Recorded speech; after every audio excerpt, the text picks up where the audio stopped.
নারী গো, যদি এবার পৌঁছে থাকো কুলে, হাল ছেড়ে দাও, এখন আমার হাত ধরে লও তুলে। ক্ষণেক তোমার বনের ঘাসে বসাও আমায় তোমার পাশে। রাত্রি আমার কেটে গেছে ঢেউয়ের দোলায় দুলে। কান্ডারি গো, ঘর যদি মোর না থাকে আর দূরে, ওই যদি মোর ঘরের বাঁশি বাজে ভোরের সুরে, শেষ বাজিয়ে দাও গো চিতে, অশ্রু জলের রাগিনীতে, পথের বাঁশিখানি তোমার পথ তরুর মূলে। কান্ডারি গো, যদি এবার পৌঁছে থাকো কুলে। শুরু হচ্ছে শরণাগত 92.7 বিগ এফএম এ। আমি আপনাদের সৌমিত্র বসু এখন থাকবো আপনাদের সঙ্গে 7টা পর্যন্ত। আজ বিশুদ্ধ সিদ্ধান্ত মতে বৃহস্পতিবার 18ই চৈত্র 1427, অবশ্যই সূর্যোদয়ের পরে, ইংরেজির 1 এপ্রিল 2021। তিথি ফাল্গুন, কৃষ্ণপক্ষ চতুর্থী, নক্ষত্র বিশাখা। সূর্যোদয়ের সময় ভোর 5:33 হয়ে 16 সেকেন্ড, সূর্য অস্ত যাবার সময় বিকেল 5:48 হয়ে 6 সেকেন্ড। আজকে জন্মে বৃশ্চিক রাশি, বিপ্রবর্ণ, দেবারিগণ। দিনের বেলা 7:22 গতে দেবগণ, শেষ রাত্রি 5:19 গতে দেবারিগণ।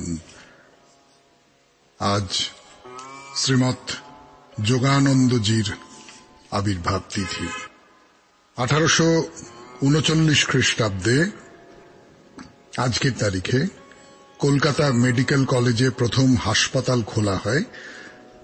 20টি শয্যা নিয়ে এই হাসপাতাল চালু হয়েছিল।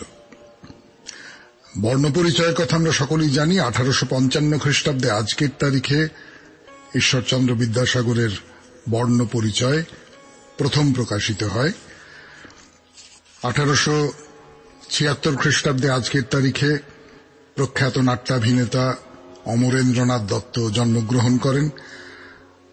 1878 খ্রিস্টাব্দে আজকের তারিখে কলকাতা জাদুঘর তার নতুন ভবনে উঠে এলো। 1900 খ্রিস্টাব্দে প্রখ্যাত শিক্ষাবিদ এবং দার্শনিক আশুতোষ ভট্টাচার্যের জন্ম।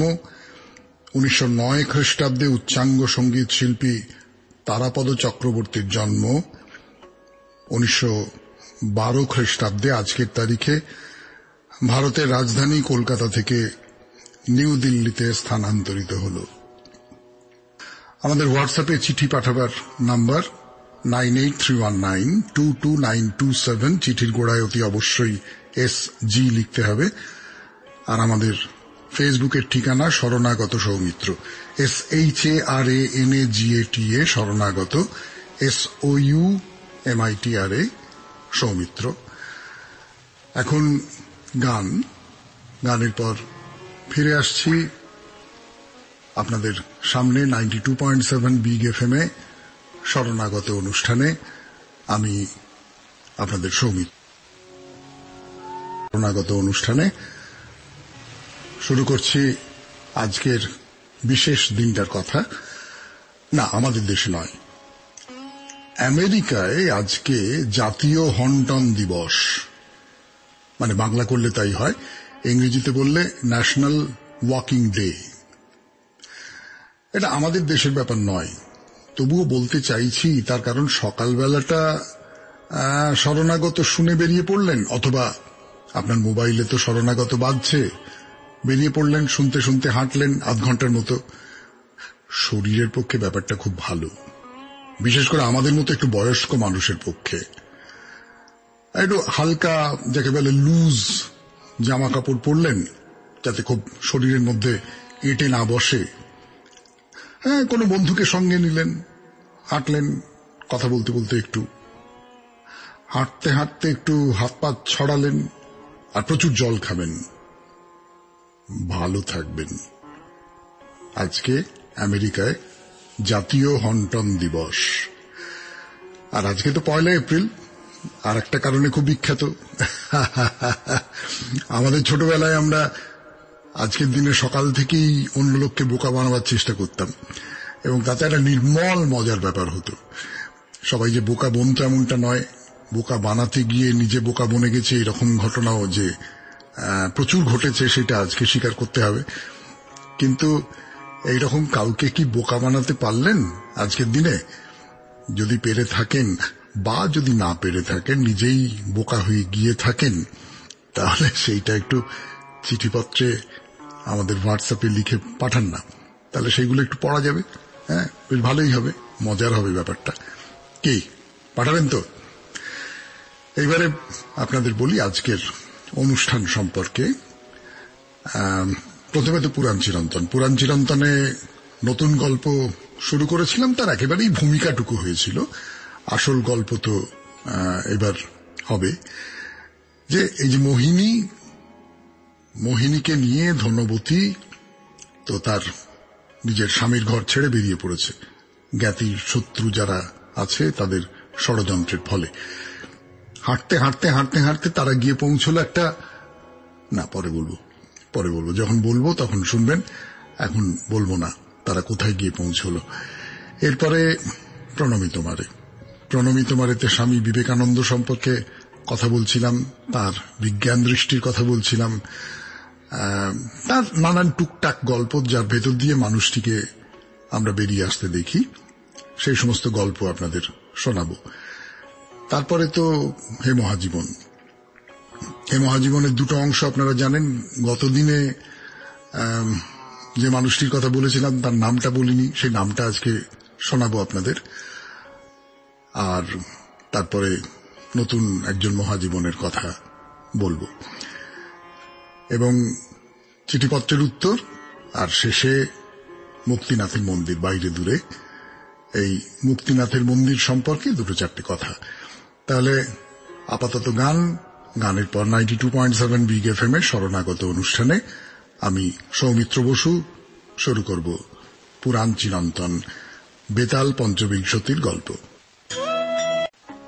নতুন গল্প শুরু করেছিলাম সবে 92.7 বিগ এফএম এর শরণাগত অনুষ্ঠানের পুরাণ চিরন্তন এই পর্বে। বেতাল পঞ্চবিংশতির গল্প বলতে পারেন ভূমিকাটুকুই হয়েছিল, আসল গল্প ওত পেতে বসে আছে, আজকে সে তার মুখ বার করবে। চুম্বকটুকু ধরিয়ে দিই আপনাদের। গৌরী দত্তের সঙ্গে বিয়ে হয়েছে ধনপতির, তাদের মেয়ের নাম মোহিনী আর ধনপতিকে রেখে গৌরী দত্ত একদিন চলে গেল এই পৃথিবী ছেড়ে। অসহায় এক বিধবা আর তার ছোট মেয়ে, এর চেয়ে ভালো শিকার আর কি হতে পারে? চারপাশে লোভের থাবা, যে পারল যেমন করে পারল ধনপতিকে একেবারে সর্বনাশ করে দিল। একদিন গভীর রাত্রে ধনবতী তার মেয়ে মোহিনীকে নিয়ে চুপি চুপি গৃহত্যাগ করল। যাবে তো বাপের বাড়ি, কিন্তু সে রাস্তা তো ভালো করে চেনে না। বড়লোকের মেয়ে, বড়লোকের বউ, চিরটাকাল অন্তঃপুরের মধ্যে থেকেছে। বাইরের পৃথিবীটা কেমন, বড়লোকের মেয়ে, বড়লোকের বউ, চিরটাকাল অন্তঃপুরের মধ্যে থেকেছে। বাইরের পৃথিবীটা কেমন তা তো দেখবার দরকার হয়নি কোনোদিন। তার উপরে গভীর রাত, পথঘাট কিচ্ছু দেখা যায় না, রাস্তায় পথ বলে দেবার মতো কোনো জনপ্রাণীও নেই। জনপ্রাণী বলতে যা বোঝায় তার দেখা পেল ধনবতী শ্মশানে। হ্যাঁ, পথ ভুল করে সে মেয়েকে নিয়ে শ্মশানে চলে এসেছে। প্রথমে ধনবতী দেখতে পায়নি, সে তো মেয়েকে নিয়ে অন্ধকারে হাতড়ে হাতড়ে চলেছে। হঠাৎ তার মনে হলো মানুষের শরীর। পরক্ষণে আর্তনাদ, কে আমার গায়ে হাত দিল? আমার সমস্ত শরীরে প্রচন্ড ব্যথা, কেন আমাকে এইভাবে কষ্ট দিলে? আর্তনাদ শুনে সে ভালো করে দেখল একজন মানুষ শুলের ওপরে বসে আছে। শুলের গা বেয়ে দরদর করে রক্ত গড়িয়ে পড়ছে তার শরীর দিয়ে। ধনবতী বলল, তুমি কে? এইখানে শুলের ওপর এমন করে বসে আছো কেন? সে বলল, আমি একজন চোর, চুরি করার অপরাধে আমাকে শুলদণ্ড দেওয়া হয়েছে। দিন আগে আমাকে শুলে চড়ানো হয়েছে, কিন্তু এখনো পর্যন্ত আমার দেহ থেকে প্রাণ বেরিয়ে যাচ্ছে না। ধনপতি বলল, আশ্চর্য, এমন তো কখনো শুনিনি। 3 দিন ধরে তুমি শুল যন্ত্রণা ভোগ করছো, এ তো অসম্ভব ঘটনা। চোর বলল, হ্যাঁ, অসম্ভব ঘটনা, কিন্তু কি করব, কপালে যা লেখা আছে তা তো ফলবেই। তার জন্য যত অসম্ভব ঘটনাই হোক তাও ঘটবে। আসলে আমার কপালে লেখা আছে আমি অবিবাহিত অবস্থায় মরব না, অথচ আমার তো এখনো বিয়ে হয়নি, তাই যমদূত আমাকে নিয়ে যেতে পারছে না। তোমাকে ভগবান আমার কাছে পাঠিয়েছেন, একমাত্র তুমিই আমাকে এই যন্ত্রণার হাত থেকে মুক্তি দিতে পারো। ধনপতি বলল, আমি কিভাবে তোমাকে মুক্তি দেব? চোর বলল, তুমি তোমার ওই মেয়ের সঙ্গে আমার বিয়ে দাও, তাহলে আমি শান্তিতে মরতে পারবো। এ পর্যন্ত পুরাণ চিরন্তন 92.7 বিগ এফএম এ শরণাগত অনুষ্ঠানে আমি আপনাদের সৌমিত্র বসু। এরপরে প্রণমিত মারে স্বামী বিবেকানন্দের কথা। 2.7 বিগ এফএম এ শরণাগত অনুষ্ঠান শুনছেন আপনারা, আমি আপনাদের সৌমিত্র বসু। বলছিলাম স্বামীজির কথা, তার বিজ্ঞান দৃষ্টির কথা। খুব নিরাসক্তভাবে তিনি যে কোনো কিছুকে বিচার করতে পারেন এবং তার কথার মধ্যে, উপদেশের মধ্যে, বিশ্লেষণের মধ্যে অস্পষ্ট কোনো কিছু থাকে না। তার বক্তব্য ছিল ধর্ম আর বিজ্ঞানের লক্ষ্য একটাই, শুধু পথটাই যে আলাদা। ধর্ম নিয়ে যা কিছু প্রশ্ন সেসব বিজ্ঞানের দৃষ্টিতে কিভাবে ব্যাখ্যা করা যায় তা তো তার কথা থেকে বহুবার বেরিয়ে এসেছে না।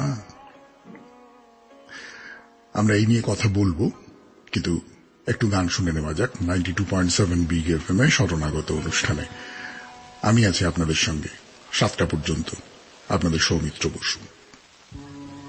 92.7 বিগ এফএম এ যেমন ধরুন, এর আগে একজন শ্রোতা তার চিঠিতে লিখেছিলেন যে স্বামীজি খুব ঝাল খেতে পারতেন। মনে পড়ে আমেরিকায় তিনি তার এক শিষ্যার খাবারে লঙ্কা বাটা দিয়ে দিয়েছেন। আর মেম সাহেব, তাদের তো মশলাদার রান্না সহ্য হয় না, তিনি টু হট করছেন আর হুশাস করছেন। স্বামীজি কিন্তু অবলীলাক্রমে একের পর এক লঙ্কা খেয়ে যাচ্ছেন। এই যে এত লঙ্কা খাওয়া, এর পেছনে কিন্তু তার একটা যুক্তি ছিল না। এমনিতে উনি লঙ্কা খেতে ভালোবাসতেন, ঝাল খেতে খুব ভালোবাসতেন, কিন্তু স্বামীজি বলছেন যে সন্ন্যাসীদের তো দেশ বিদেশের নানান রকম সব দূষিত জল পান করতে হয়, তাতে শরীর খারাপ করে। এই দোষ কাটাবার জন্য তারা অনেকেই গাঁজা, চরস এইসব খেয়ে থাকেন। তা আমি ওসব খাই না, আমি লঙ্কা খাই। আবার ধরুন, স্বামীজির ব্যাপারে একটা ফিসফাস ছিল, তিনি গরিব মানুষকে ততটা দেখভাল করেন না। তার আগ্রহ হলো যত সব রাজা মহারাজদের ব্যাপারে। কথাটা একেবারে না মেনে তো উপায় নেই। সত্যি তো, এই রাজওয়াড়ার রাজা বলুন, ক্ষেত্রীর রাজা বলুন, কোলাপুর, দক্ষিণ ভারত, এই সব জায়গাকার রাজা মহারাজা, বড় মানুষ, এদের মধ্যে অনেকেই তাকে খুব পছন্দ করতেন। স্বামীজিও তাদের সঙ্গে ঘন্টার পর ঘন্টা গল্প করতেন, কথা বলতেন, উপদেশ দিতেন। তা হরিপদবাবু, হরিপদ মিত্র, যার বয়ান থেকে বলছি আপনাদের এইসব কথা, তিনি এর কারণ জিজ্ঞেস করেছিলেন। স্বামীজি কিন্তু না, কে বলেছে, আমি তো সবাইকেই সমান চোখে, এরম সব কথা বলে অস্বীকার করেননি। হরিপদবাবুর অভিযোগ যদি বলেন, সেটা মেনে নিয়েছিলেন। মেনে নিয়ে তার এই আচরণের পক্ষে যুক্তি হিসেবে একটা কথা বলেছিলেন, সেইটা আপনি বোধহয় কাটতে পারবেন না। বলেছিলেন, হাজার হাজার গরিব লোককে উপদেশ দিয়ে সৎ কাজের জায়গায় আনতে কি পরিমাণ সময় দিতে হবে সেইটা একটু ভেবে দেখো। আর অন্যদিকে আমি যদি কোনো একজন রাজাকে বোঝাতে পারি, আর তিনি যদি তার প্রজাদের বোঝাবার ব্যবস্থা করেন, তাতে কি ফল ভালো হবে না? এটা এবার সমাজ বিজ্ঞানের কথা। আপনি ভাবুন, যার হাতে ক্ষমতা, মানুষ তার পিছু পিছু চলে, তাকে মেনে নেয়। এইসব ক্ষমতাবানেরা যা বলে মোটামুটি ভাবে তাদের অনুগত সর্বসাধারণ তাতেই মত দেয়। কথাটা যে কতটা খাঁটি তা তো ঐতিহাসিক দিক থেকে আমরা জানি। এই বর্তমানে খবরের কাগজ যারা পড়ি তারাও সকলে জানি। নতুন কোন ধর্মমত প্রচার করতে গেলে আগে রাজা মহারাজাদের সেই ধর্মের আওতায় নিয়ে এসো, প্রজারা তাদের দেখাদেখি ঠিক সেই পথে চলে আসবে। আর একটা কথা তিনি বলতেন, স্বামীজি অমন যে যুক্তিবাদী মানুষ, ধর্ম নিয়ে তর্ক করার ব্যাপারটা তিনি কিন্তু খুব পছন্দ করতেন না। না করার তো কথা নয়, সেই যে ইংরেজিতে কথা আছে না, test of pudding lies in eating. Pudding কেমন খেতে হয়েছে সেটা একমাত্র খেয়েই বুঝতে হবে। আরো কথা বলবো, স্বামীজির সম্পর্কে কথা প্রায় শেষ করার নয়, অজস্র অজস্র অজস্র কথা জমে আছে। আপনাদের যতদিন ভালো লাগবে ততদিন বলতে পারবো বলে আমার বিশ্বাস, কিন্তু আজকে এই পর্যন্ত। এরপর হে মহাজীবন 92.7 বিগ এফএম এর শরণাগত অনুষ্ঠানে প্রথমে গতদিনে যার কথা বলেছিলাম তার নামটা আজকে বলবো। গানের পর গল্পটা বলেছিলাম গতদিনে, মনে আছে তো? 92.7 বিগ এফএম এর শরণাগত অনুষ্ঠানে ব্রিটিশ সেনাবাহিনীর সুবেদারের ছেলে, নিচু জাত, অস্পৃশ্য, স্কুলে ক্লাস ঘরে ঢুকবার হুকুম ছিল না তার। বাড়ি থেকে চটের বস্তা নিয়ে এসে ঘরের বাইরে বসে পড়া শুনবার চেষ্টা করতে হতো। জল দিত একমাত্র পিয়ন, আর কেউ এই সমস্ত অস্পৃশ্য অসুচি লোক ছেলেপুলেদের জল দিত না। আর পিয়ন যে, সে অনেক উঁচু থেকে জল ঢেলে দিলে সেদিন স্কুলে জল খাওয়া হতো। পিয়ন যদি না আসতো তাহলে জল খাবার কোনো উপায় নেই। এই সব বঞ্চনার আগুন জ্বলে উঠেছিল সে ছেলের মনে। পরে সে সত্যিকারের বিরাট একজন মানুষ হয়ে ওঠে। তার নাম ডক্টর ভীমরাও রামজি আম্বেদকর। আমাদের সংবিধান যারা রচনা করেছেন তাদের মধ্যে প্রধান আম্বেদকর। গানের পর নতুন কাহিনী 92.7 বিগ এফএম এ শরণাগত অনুষ্ঠানে আমি আপনাদের সৌমিত্র বসু। আমাদের দেশ থেকে একটা উপগ্রহ পাঠানো হবে। প্রযুক্তিবিদদের যে দলটা এই উপগ্রহ পাঠাবেন তাদের দলে আছেন এমন একজন যাকে আমরা চিনি ভারতের একজন প্রাক্তন রাষ্ট্রপতি হিসেবে, এপিজে আব্দুল কালাম। না, আজকের যিনি মহাজীবন তিনি আব্দুল কালাম নন, তার নামটা বলছি না। তো যাই হোক, যেটা বলবার সেটা হচ্ছে 7 বছর ধরে দিন নেই রাত নেই কাজ করে যাচ্ছে এই দলটা। ভারতের প্রথম উপগ্রহ পাঠানোর এই ব্রতকে সার্থক করে তুলতেই হবে। নির্দিষ্ট দিনে সেই উপগ্রহ উড়ানের জন্য তৈরি। কাউন্টডাউন শুরু হলো। 4, 3, 2, 1 শুরু। উঠে গেল উপগ্রহ। এই যে যাত্রা, এটাকে তো কয়েকটা পর্বে ভাগ করা হয়। সেসব বিজ্ঞান বা প্রযুক্তির জটিল বিষয়, তার মধ্যে আমি ঢুকবো না, ঢুকবার যোগ্যতা আমার নেই। উদ্গ্রীব হয়ে পুরো দল তাকিয়ে আছে সামনের পর্দার দিকে, একেবারে খুঁটিয়ে খুঁটিয়ে লক্ষ্য করছে উপগ্রহের যাত্রাপথ। হ্যাঁ, ঠিক মতো এগিয়ে চলেছে। যাত্রার প্রথম পর্বটা নিশ্চিন্তে পার হয়ে গেল, এবার দ্বিতীয় পর্ব। কিন্তু কি হচ্ছে? দ্বিতীয় পর্বে এসে উপগ্রহ কেমন যেন গোলমেলে আচরণ করছে। গোলমাল ক্রমশ বাড়ছে। তারপর একটা সময় ভারতের সেরা কজন বিজ্ঞানীর 7 বছরের পরিশ্রমকে ধুলোয় মিশিয়ে দিয়ে ভেঙে পড়ে গেল সেই উপগ্রহ। এদিকে তো প্রেস কনফারেন্স ডাকা আছে। এপিজে আব্দুল কালামকে যেতে হবে সেখানে, সাংবাদিকদের মুখোমুখি হতে হবে নেতা হিসেবে। কেন ব্যর্থ হলো এই অভিযান? আপনাদেরই তো গোলমাল ছিল। কেন ছিল গোলমাল? এই নিয়ে কড়া কড়া প্রশ্নের সামনে পড়তে হবে তাকে। প্রশ্ন করবেন সেই সমস্ত সাংবাদিকেরা যারা এই টেকনোলজিটা, প্রযুক্তিটা কিছু জানেন না। কালাম সাংবাদিক সম্মেলনে এসে বসলেন। বুলেটের মতো ছুটে আসছে একের পর এক প্রশ্ন, একের পর এক প্রশ্ন। একে ব্যর্থতার কষ্ট, তার উপরে হিংস্র হায়নার মতো সাংবাদিকেরা। গোটা দেশের মান সম্মান তো ধুলোয় লুটিয়ে দিলেন আপনারা। সারা পৃথিবীর কাছে ভারতের মুখ দেখাবার উপায় রইল না। কাঁপা গলায় আবেগ সামলাবার চেষ্টা করে কালাম উত্তর দিতে যাচ্ছেন, তার হাত থেকে কেউ মাইকটা কেড়ে নিল। তাকিয়ে দেখলেন এই প্রজেক্টের চেয়ারম্যান। না, কালাম নন। কালামকে বলতে না দিয়ে এক এক করে শান্ত গলায় তিনি উত্তর দিলেন সাংবাদিকদের প্রশ্নের। শেষে বললেন, আপনারা একটা বছর সময় দিন, আমার টিম এই কাজে সফল হবেই। তার কথা সত্যি হয়েছিল। এক বছর পরে ভারতের প্রথম উপগ্রহ সফলভাবে তার যাত্রা শেষ করল। অভিনন্দনের বন্যা, গোটা দেশের মানুষ যেন আনন্দে পাগল হয়ে গেছে। সাংবাদিক সম্মেলনে কালাম মাইক তুলে দিলেন চেয়ারম্যানের হাতে। আপনি বলুন স্যার। চেয়ারম্যান মৃদু হেসে কালামকে ফিরিয়ে দিলেন সে মাইক। নো মাই বয়, আজ তোমার বলার দিন। শুরু করো। এই মানুষটি কে বলতে পারেন? আমরা কেউ তার নাম জানি না, কিন্তু সত্যিকারের একজন নেতা কেমন হন তার উদাহরণ এই মানুষটি। বলবো, তার নাম বলবো আগামীকাল। বাবু, আজ 23শে মার্চ মঙ্গলবার। আপনি বিপ্লবী শহীদ পাঞ্জাবি ভারতীয় উধম সিং এর উল্লেখ করে আমাদের ধন্য করেছেন। জালিয়ানওয়ালাবাগের নির্মম গণহত্যায় তথাকথিত অহিংসবাদী গান্ধীজির নীরবতা আমাদের বিস্মিত করে। স্বয়ং রবীন্দ্রনাথের অনুরোধেও সাড়া দেননি, কিন্তু উধম সিং সেই হত্যাকাণ্ডের নায়ক ও ডায়ারকে হত্যা করে প্রতিশোধ নেন, নিজের মৃত্যু সুনিশ্চিত জেনেও। এই ইতিহাস অনেকেই জানেন না।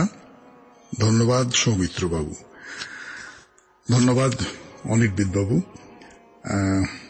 উধম সিং এর কথা আপনার ভালো লেগেছে, নিশ্চয়ই অনেকেরই ভালো লেগেছে। ভালো লাগবার মতোই তো কথা। দেশকে ভালোবাসাও তো ধর্ম, দেশের মানুষকে ভালোবাসা, তার জন্য ত্যাগ স্বীকার করা, এমনকি মৃত্যুকে বরণ করা, সেটাও তো ধর্ম, ধর্মেরই একটা প্রকাশ। সেই ধর্মের কথা বলতে পারি মাঝে মাঝে হে মহাজীবনে, এ আমার সৌভাগ্য। পরে চিঠি চিত্রা ব্যানার্জি কোন্নগর থেকে লিখেছেন। প্রিয় সৌমিত্রবাবু, আমি আপনার নিয়মিত শ্রোতাদের একজন। দয়া করে আমার লোকনাথ বাবাকে নিয়ে কিছু বললে আমার ভালো লাগবে। প্রথম চিঠিতেই অনেক বেশি আশা করে ফেললাম। ভালো থাকবেন। চিত্রা ব্যানার্জি কোন্নগর। বেশি আশা কোথায় করলেন? আপনি তো শুধু একটা অনুরোধ করলেন যে লোকনাথ বাবাকে নিয়ে যদি আমি কিছু বলি। এর মধ্যে তো বেশি আশা করবার কিছু নেই। বলবো, নিশ্চয়ই বলবো। কোনো একটা ফাঁকে নিশ্চয়ই লোকনাথ বাবাকে বলবো। সবচেয়ে ভালো হয় যদি তার কোনো একটা জন্মদিন বা তার প্রয়াণের দিন বা তিথি এরকম পড়ে যায়, সেই দিনটা লোকনাথ বাবাকে অনুষ্ঠানের মধ্যে আনতে আমাদের ভালো লাগবে। তাহলে চিঠিপত্র এখানেই শেষ। এরপর চলে যাব বাইরে দূরে। এই পর্যায়ে মুক্তিনাথের মন্দির। সেখানে আমি আপনাদের সৌমিত্র বসু। নেপালের আরেকটি মন্দিরের কথা বলতে বসেছি আমরা, মুক্তিনাথ মন্দির। এ মন্দির যেমন হিন্দুদের একটি পুণ্যক্ষেত্র, অন্যদিকে বৌদ্ধরাও একে নিজেদের ধর্মস্থান বলে মনে করেন, এবং যেটা খুব ভালো লাগে ভাবতে, তাদের মধ্যে কিন্তু কোনো বিরোধ নেই। বেশ কিছুটা উঁচুতে পাহাড়ের ওপর, চারপাশে বরফে ঢাকা পাহাড় আর নীল আয়নার মতো ঝকঝকে আকাশের নিচে এক অপরূপ দেবস্থান এই মুক্তিনাথ। চল যাওয়া যাক সেখানে। 92.7 বিগ এফএম এ শরণাগত অনুষ্ঠানের হাত ধরে নিয়ে যাচ্ছি আমি, আপনাদের সৌমিত্র বসু। হ্যাঁ, মুক্তিনাথের মন্দির নিয়ে এটা ওটা কথা অনেক হলো। 92.7 বিগ এফএম এর শরণাগত অনুষ্ঠানে এইবার চলুন মন্দিরের দিকে যাওয়া যাক। যাওয়াটা খুব সহজ নয়, তা তো আগেই বলেছি। তবে কি জানেন, আমরা শরণাগতের মানুষজন তো যাচ্ছি মনে মনে, সেখানে কোথাও আমাদের হারিয়ে যাওয়ার নেই মানা। খুব বড় মন্দির, যেমন নাকি পশুপতিনাথের বেলায় দেখেছিলাম, মুক্তিনাথ কিন্তু সেরকম মোটেই নয়। আশপাশের পাহাড় যেন কোল পেতে দিয়েছে, আর সেই কোলের ওপরে বসে আছে ছোট্ট মন্দিরটি, কোথাও প্রাকৃতিক পটভূমিকে কোনোভাবে আঘাত না করে। পাহাড়ের মতো হবে বা তার চেয়েও বেশি উঁচু হবে এরকম স্পর্ধার কোনো চিহ্নই নেই তার মধ্যে। ছোট ছোট একতলা কিছু চালা, তার মধ্যে মূল যে মুক্তিনাথের মন্দির সেটি ওই প্যাগোডা ধরনের শৈলীতে তৈরি। কিন্তু আবার বলছি, পশুপতিনাথের মন্দিরের যে ঔজ্জ্বল্য, যে বৈভব, তার কোনো কিছুই নেই এখানে। আগেই বলেছি 108টা পূর্ণ জলের ধারা আছে এখানে, সেই সব ঝর্ণার জল মন্দিরকে ঘিরে রেখেছে। মাঝখানে দুটো জলাশয় আছে। না, জলাশয় বলতে যা বোঝায় তা কিন্তু মোটেই নয়, বলতে পারেন বাঁধানো দুটো বড় চৌবাচ্চা আছে মন্দিরের মাঝখানটিতে। পুণ্যার্থী যারা আসেন তারা সেখানে স্নান করেন, স্নান করলে পুণ্য হয়।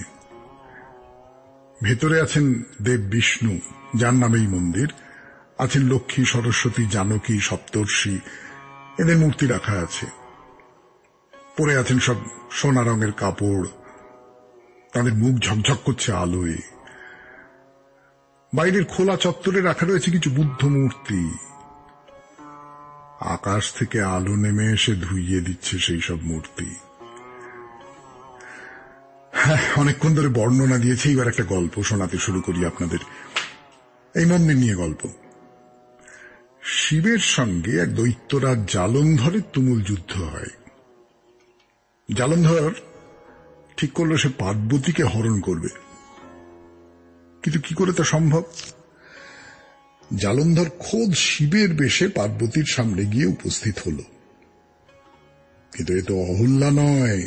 অহল্যার কাহিনী তো নিশ্চয়ই মনে আছে আপনাদের। ইনি পার্বতী, জগতের মহাশক্তি।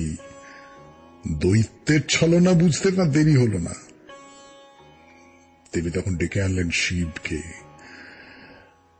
হ্যাঁ, নিশ্চিত মৃত্যু জালন্ধরের জন্য অপেক্ষা করেছিল, কিন্তু তার সতী স্ত্রীর কল্যাণে সে শেষ পর্যন্ত বেঁচে গেল।